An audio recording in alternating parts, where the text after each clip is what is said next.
I don't know what to say really. That was the craziest game I have ever witnessed in my life. As you see by the title, I'm coming back with you with the Alabama Auburn Iron Bowl recap video. And the reason I didn't do it last night is because I was not home. I just got back from Auburn about, I don't know, about 2 in the morning last night, and didn't wake up till like 2 in the afternoon. Gosh dang, I had a long last 2 days, but I mean, if I was home, I would have made a recap definitely, but here I am now, and yes, it stings, it hurts, it sucks, but it was, I mean, honestly, sitting in that stadium, in that student section with a drunk sorority girl turning around all the time, flipping us off saying F you the whole game, I wouldn't, I mean, I'm glad I was there, it really was, because, I mean, as much as it sucks that Alabama lost, I mean, that was a once-in-a-lifetime experience. That's something that's probably never going to happen again in our lifetime, and maybe never again, ever. And I was there. I watched it. Yes, I was on the wrong side of it, but I was there, so you got to be glad that I was there. And but it still sucks. It still does. But I mean, completely honest, when they were bringing that kickback, I mean, I wasn't even mad. I mean, I was shocked. I mean, yes, it sucks, but I wasn't mad because I mean, it's just crazy. I mean, you can't be mad at an ending like that because I mean it's weird. It's so weird.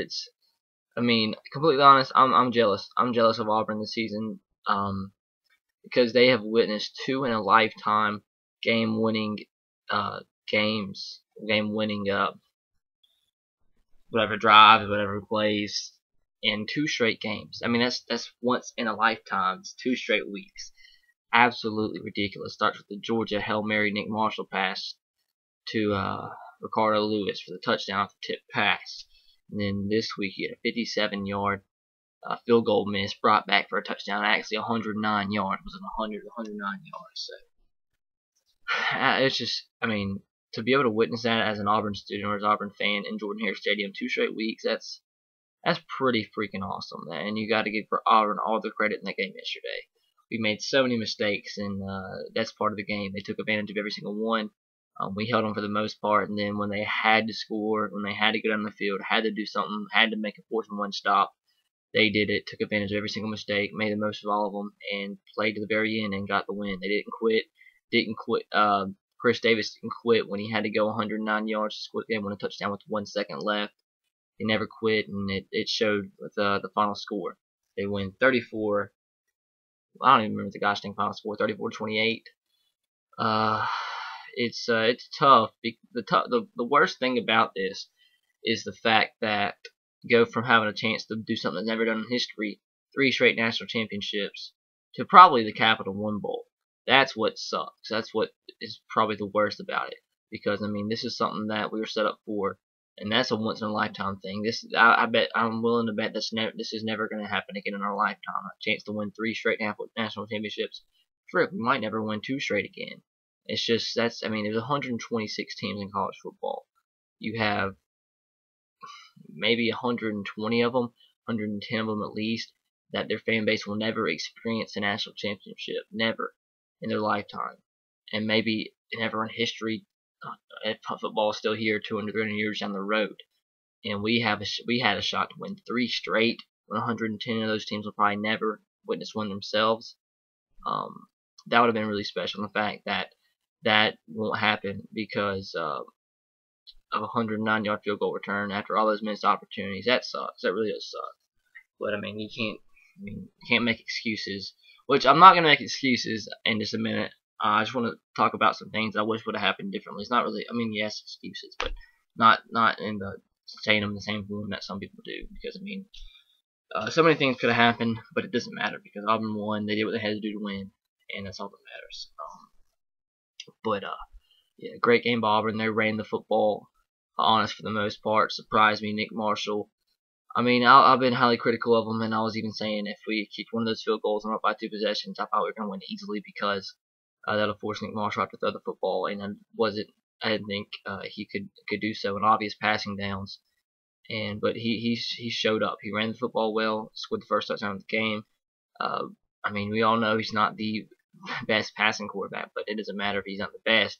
He made the plays when he had to. He threw the football.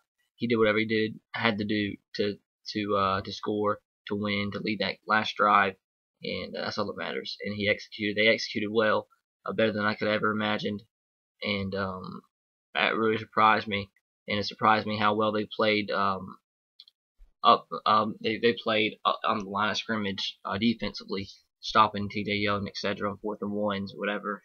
So it sucks. It sucks. So many missed opportunities, and it just sucks. I made a promise to myself yesterday that I'm never gonna go to an Alabama game again. Dead serious, honest to God, because I mean, you think about it, last 3 games I've been to against ranked opponents that Alabama's played was this season, Alabama versus Auburn. Obviously, you know what happened. Last time was in 2011 when they played LSU. You see what happens. They create same thing. Kate Foster missed a lot of field goals. We can't, like I said, you can't blame it all on him. So many missed opportunities. If Amari Cooper catches that touchdown pass, we probably win. But that's for later. But yeah, we always missed field goals in that game. We lost in overtime, and the one before that was in 2010, that Iron Bowl, when Cam Newton came back from 26-0, 24-0, I don't even remember, and they ended up winning. So I'm not going to the game again. I don't care who it's against. I just can't do it. I can't do it. I just can't. That sucks. It really sucks. But we'll be okay. We'll be okay. I mean, it's been a long run, and it sucks. We don't know where the program's gonna go from here. But as long as Nick Saban's here, we're gonna be competitive. We're gonna win. We're gonna be up there for the SEC title, competing every single year. And hopefully we can bounce back next year. We have 364 days. Well, now 363 days left before we get to play Auburn again. And they had 363 days to brag about it, rightfully so, because that's what rivalries about. Rivalries are about. What else? God, that's crazy. We went because we sat in the student section because my friend, he goes to Auburn, and he got. I mean, frick. I'm so. If there's anything, I'm happy for him, because I mean he was at the Georgia game too. He's been to all the home games. I mean, witnessing 2 straight once in a lifetime games. He actually got to rush the field and everything. That had to be awesome. That had to be awesome, and I'm jealous. I mean, you're lying if you're an Alabama fan and you're not jealous, because that's awesome. That's impossible. Absolutely impossible what's happened in the past month for Auburn football. And they made the impossible happen. That's why rivalry games are so crucial. You can't predict them. You don't know what's going to happen, because the impossible happens just about every single time. You never can predict what's going to happen. So that's that. I've been looking at the side the whole time I've been talking. What the heck? Okay, let's get back to what could have happened. I mean, yes, this is probably an excuse section, but I still want to talk about it. I can think. Yes, the Amari Cooper drop touchdown pass cost us 7 points because we didn't field goal and ended up not getting the touchdown. I thought the missed field goal at the beginning of the game, I thought would have put the momentum definitely in our favor. I mean, first play of the game, T.J. Yeldon gets with a 57-yard run to start it off. We don't even score points on that drive. The bunch of 4th and 1s we didn't go for. I still think one of the biggest things that was not talked about. I mean, yes, it was talked about because the field goal ended up getting missed, but the fact that on that 4th and 1 that we could have gone for, at least kicked the field goal, gone up by 2, we didn't call a timeout. We had 3 in our pocket, or 2, at least 2 in our pocket. And that would have been a great opportunity to use one, because I mean, when we decide what to do and go for it, there's 8 seconds left in the play clock. Instead of going to we could have called a timeout, had plenty of time to discuss what play to call. Might even decided to try to kick the field goal there. But I know in the press conference afterwards, Nick Saban said the reason he didn't kick the field goal there is because they missed it from the same area before. But actually, he didn't. He made that field goal, and then there was a false start, backing up 5 more yards, and they missed that. It was sending up a little bit more too. So I think maybe that field goal they could have made.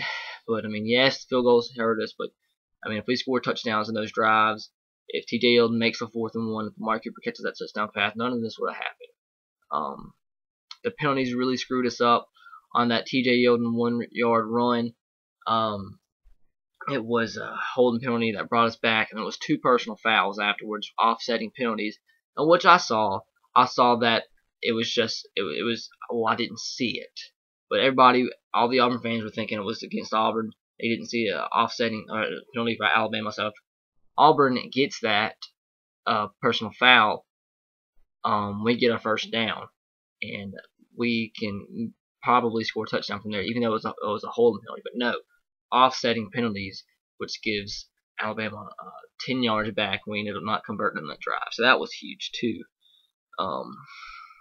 I do want to know, because I mean I was in the stadium and I haven't seen any replays or anything. I don't want to watch it, but was Nick Marshall past the line of scrimmage when he threw that touchdown pass? Because it really looked like it from where I was sitting. I'm sitting in the end zone in the student section, so it's kind of hard for me to gauge, but it did kind of look like it. I'm surprised they didn't at least review it. I'm surprised they didn't at least review that last call, the last touchdown run. But I mean, obviously he was in bounds. I mean, I saw that. I've had people text me about that. I was at home watching it, saw the replays, but from what I saw, I thought he was out of bounds. I didn't think it was a big deal. So in the middle of the run, I thought he went out of bounds. I was like, God, thank God it's over. And then when all the Auburn fans are still cheering and guys running toward the end zone, I'm like, what the frick just happened? But what else? A bunch of drops in this game. The receivers did not help out AJ at all. I think AJ played a very good game. He did everything he could to win. Nothing I don't think falls on him whatsoever. I think it falls more on TJ than him, because TJ really couldn't convert in 4th and 1s. He couldn't gain that extra yards, which he, I mean, usually can. And I'm still surprised we didn't see more of Kenyon Drake. He had like 4 carries and averaging like 8 yards a carry at least. We only saw him for 4 carries. That was ridiculous. I mean, obviously he looked like he was having the better game. I think TJ Yeldon's stats were a little bit, what can I say, a little bit expanded than what they really should have been. I mean, not really should have been, but you get a false perception of how he ran the football in the game, because he had a couple of big games which really helped out his stats. Without the 57-yard run, he probably has 2 yards per carry. And he just did not have his best game. A bunch of times he picked the wrong hole, could have got an easy 7-8 yards, maybe even more, and he ends up cutting outside or cutting into the wrong hole and getting a 1-2 yard gain instead of at least a first down, 7-8 yard gain, something like that. So I think TJ Yeldon is not looked at how bad he played. Well, he didn't really play bad, but he definitely didn't play good enough to give us a chance to put the game out of hand. Like I said, the receivers did not play well at all. A bunch of drop passes, especially early on, that really stalled out drives, gave Auburn short fields. Our defense played big. I mean, we had a bunch of 4th and 1s. I mean, when we stopped them on the goal line, well, on our goal line, and they 4th and 19 from the 1 yard line, I thought the game was over there. We had to get at least a field goal out of that play. But no, we didn't. We brought the kick back to like the 20 or 30, or the punt back, and we get nothing out of it. And then it was 4th and 1 from the Auburn, from the Alabama 35, and they don't get it there. And I'm like, game's over. We have a chance at least to score a field goal or kick a field goal. It doesn't happen. So it sucked. It really sucks. So many missed opportunities, but it doesn't matter because you still lost the football game. You can't go back and say if, what, whatever, if, and, buts, whatever the phrase is. But I keep looking to my right. I don't know why I'm doing that. But yeah, the game sucked. It really did, man. I mean, so many missed opportunities, and it sucks because I mean, AJ's last Iron Bowl. If he wins this game, he's going to be going to New York for the Heisman ceremony. Not necessarily winning it, but now it's probably between between Jordan Lynch and Jameis Winston. If Jameis Winston's prosecuted for rape, and that turns against not in Jameis Winston's favor. I think Jordan Lynch wins the freaking Heisman because Andre Williams got hurt. Andre Williams from Boston College got hurt. Johnny Manziel lost again, and AJ lost again, or lost. That's 3 guys cut out of the chase. So right now it's a 2-man race between Jordan Lynch and Jameis Winston. Jordan Lynch, I think I think Jameis Winston is still going to be left off of people's ballots after what happened. So I think it's between really going to be close between Jordan Lynch and Jameis Winston. So that's going to be interesting to see. Anything else? I forget I don't know what corner it was, but that was a really bad play. Really bad play. I'd have much rather gave up a 5-yard run to Nick Marshall, and at worst a 20-yard run to Nick Marshall than a wide open touchdown shovel pass. With 35 seconds left, because I mean, if he doesn't get that touchdown, who knows what happens? There's 30 seconds left. They got to go 40 yards. Who knows? They could run out the clock, whatever. and at least we wouldn't have had a 109-yard field goal. I mean, I'd rather the game go into overtime and we lose that than having to go into and then us missing a 57-yard field goal and then bringing it back 109 yards. I'd much rather that happen and been a much better ending for me, at least, and the Alabama faithful, because that win just, I mean, that loss just sucks. It sucks big time. But what else was there? The missed field goal. I kind of questioned it at first, the motive behind kicking that field goal. Cause I mean, obviously we didn't. I mean, him putting in Adam Griffin instead of Cade Foster there, kind of assume that there's something they know about Adam Griffin. He must have a bigger leg, and you kind of was hoping. I was hoping they were just gonna go for a Hail Mary and give us the opportunity to score, because it's a much the favor of Auburn scoring a touchdown on a turnover from a Hail Mary is way lower than the chance of them bringing back a touchdown off a field goal return. That's because I mean, I'd much rather. I mean, I think there's a lot better chance to score Hail Mary than kick a 57-yard field goal initially. But regardless, you got to tackle that guy. You got to make a play, tackle him. Don't let him go 109 yards. And that sucked. But when after the press conference, I mean during the press conference, he said that Adam Griffin kicked 60-yarders, and 60-yard field goals in practice. The one was to their back. So I mean, to give your team a shot to win without having to go in overtime with the second left, that I mean that makes sense, because I really wouldn't have trusted Cade Foster in overtime. The way it was kicking. Still, regardless, you can't blame it all on him. I'm just saying, you can't really trust Cade Foster to win the game for you in overtime with the way he's kicking the football. I really wouldn't have been confident going into overtime. But it still sucks, man. If they wouldn't review that last play, it doesn't matter. They go into overtime. There was not a second left in the clock. TJ Yeldon had it 1 inch shorter legs. If he was 6 foot, not 6'1", his foot went down in time, and they would have gone into overtime. But also, the field goal that he made and then got a false start on him, that was huge. Penalties was huge in this game. So many penalties. And on the punt that Alabama had to set up the last Auburn drive, that penalty, though, I think was absolutely ridiculous. I forget who it was called on, but it was called for personal foul, give Auburn 15 more yards tacked on at the end of the run, and it was nothing. He just, it was nothing ridiculous. He hit the guy as the play was ending, and they called a 15-yard unnecessary roughness. That was ridiculous. I couldn't believe that call. Holding was called a bunch of false starts that killed us, solid drives. And if he doesn't, like I said, if it wasn't that false start, we kick a field goal there. Because he made the field goal before that, then after that he missed the field goal on the next try. If Holden's not calling that one play, we get a first down, have a chance to score on a 3rd and 1.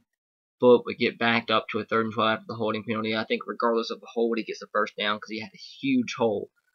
Nobody was to the outside, and even if he didn't hold, I'm pretty sure he gets a yard in that play easily.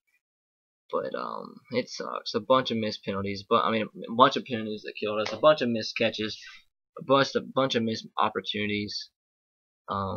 That's why we lost the game. Auburn had more heart. It showed. I'm not sure you can say Auburn has the better team, but that does not matter. That does not matter one bit. What matters is who won the football game. How they won it, it doesn't matter as long as it's 34-28 Auburn's way at the end of the game. That's all that matters. They played better, they executed better, made less mistakes, took advantage of every opportunity they were given, and they won the football game. And that's all that matters. They have a shot to win the SEC and have an outside shot, or I actually think a good shot to win the national championship game, because I do think Ohio State loses to Michigan State. But that's that. 19 minutes recapping the game. Wow, that's a lot longer than I expected. Let's go real quick. I want to talk about my experience for the game. Woke up at we left Friday. We got up there about 2 o'clock, 2:30, 3 o'clock, and we stayed at my friend's apartment. He lives a little bit off the Auburn campus. He goes to Auburn. It's about half a mile away. But we stayed there. Then we went to game day at we went to sleep I don't know, 12, 1 o'clock in the morning. Woke up at 3 and we went to game day, and it was freezing cold, absolutely freezing. I was freezing my balls off. And then we stayed in line for like 2 hours till we got in the game day. Didn't even get a good spot. And we stayed there from didn't move until 11 o'clock. So we pretty much stood up in the freezing cold from 3. Well, we got there about 4. From about 4:30 to 11 o'clock, freezing my balls off. Didn't even get my sign on TV. It was an absolutely amazing sign. It was absolutely amazing. And if you follow me on Twitter, go check my Twitter and you can see my sign. I didn't even get that on TV. That was disappointing. So woke up at 3 o'clock and stood up for 7 hours straight for no reason. So that sucked. And then straight after that, we went from there straight into the line to get into the stadium at the student section gate. We stood there for 2 hours. So that is 9 hours of straight standing up. Didn't get to eat, didn't get to drink anything all day. Was dying, absolutely dying. And then we get into the stadium finally about 1 o'clock, and it was ridiculous. The gosh dang line, it was horrible. About 20,000 people in one big circle. It was horrible. We got there about 1 o'clock. Finally, it took about 30 minutes to find seats to sit in. It was so packed. And once you sat down, you could not get back up. It was too crowded. There's so many people. It was ridiculous. So, and the student section obviously doesn't sit during the game. So, pretty much, we stood up from 4 o'clock in the morning to about 6:30 at night. And we go. I mean, obviously we're disappointed. So that that sucked. But then my friend is an Auburn fan who we stayed with. He rushed the field. We rode there with him. We rode to the stadium with him. So we went back to his car. Waited for about an hour and a half till we finally got back. Cause I mean, obviously all of our cell phones were dead. Didn't have any signal. So we waited for about an hour and a half, and the freezing cold again at his car for him to get back. So it sucked. It did suck, but I mean, I wouldn't have traded the experience for anything. But I lost dead serious in the last 2 days. I got up to 180. I lost 8 pounds in the last 2 days, which sucks. It's gonna take me a month to gain that weight back. Went from 180 to 172 because I didn't get to eat at all yesterday and hardly the day before. That sucks balls, man. That's the worst part about it all. It took me probably at least a month to get that weight back, maybe even more. Just because I didn't ever got to eat and drink because I had to stand up too much. But that was my experience. The people, the Auburn fans were classy for the most part, except some people in the student section were ridiculous, man. Some were very not classy, but for the most part, I would say about 98% of the Auburn fans were as classy as it gets. A lot of people were trying to tell us to keep our heads up after we were walking out the stadium. Telling us it was a great game, stuff like that. I mean, classy. But then you did have the sorority girl in front of us who thought she was above everybody else. Kept flipping off the stadium the whole entire game. Every time Alabama did something good, she kept flipping off the stadium like that was helping something. And then after the game, she kept telling us to get the F out while flipping us off. Me and my other Alabama fans that were there, like 3 of us. So that sucked. There was also this little boy in front of us, a little bit to the right of her, who looked like he had no blood in him, about maybe 100 pounds, who I guess was an Auburn student, also flipping us off. Who I wish I could have cut his. Well, I wish I could have beat him up, which I barely easily could. Gosh dang it! People like that make me mad. He looked like he had absolutely no blood in him. Frick, he looked wider than my gosh dang shirt. And he thought he was better than us. So that kind of stuff pisses me off. But they won. They didn't have the right to do that. But I mean, I guess it's justifiable. They won. We're the rivals. It's a rivalry. You're supposed to hate each other. So that's that. And that's it, guys. I'm gonna stop there. I didn't expect this recap to go 25 minutes, but I didn't want to share my full thoughts on the game and whatnot. I mean, it was a good game. One for the ages. Probably the craziest ending to a football game that we will probably see in our lifetime. And this sucks that we're on the bad side of it, but at least I was there to experience it, and I'm glad I did. But that's it, guys. If you went to the game or have any thoughts about the game, your experience, let me know in the comment section below. please subscribe to my channel if you haven't already. Please like the video to help with the bad times and whatnot. But I'll be okay. I seriously wasn't even mad. I'm just tired. My body is absolutely destroyed right now. I'm sitting up for about 18 hours and not eating. My body is destroyed. I slept till like 2 o'clock. It was ridiculous. But until next time, roll Tide, go Sox, and go Titans to you. I don't know what I'll do this upcoming week with my videos and everything, because I mean, obviously I'm used to doing Alabama previews and college football sims and whatnot, and I can't do that because I mean that's over with really. But I'll find some videos to do. I might do a Auburn, Missouri preview video. I'm not sure, but also have one last week of school. Then next week is finals, and I got to get through that. But when that happens, all the bowls will be announced, and I'll probably come on here and do at least a preview of every BCS bowl. I might actually do one of what I did last year, do a sim for each BCS bowl on NCAA and post that. And hopefully Alabama somehow makes it to a BCS bowl.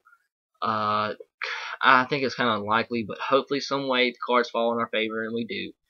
Because that would suck to have a chance to win 3 straight national championships and go from that to the Capital One Bowl. That would be absolutely horrible. But I guess that's it, guys. So I'll catch you next time. Like I said, roll Tide, go Sox, and go Titans to you. I'll catch you sometimes this next week with some videos. And until next time, have a great week. Peace.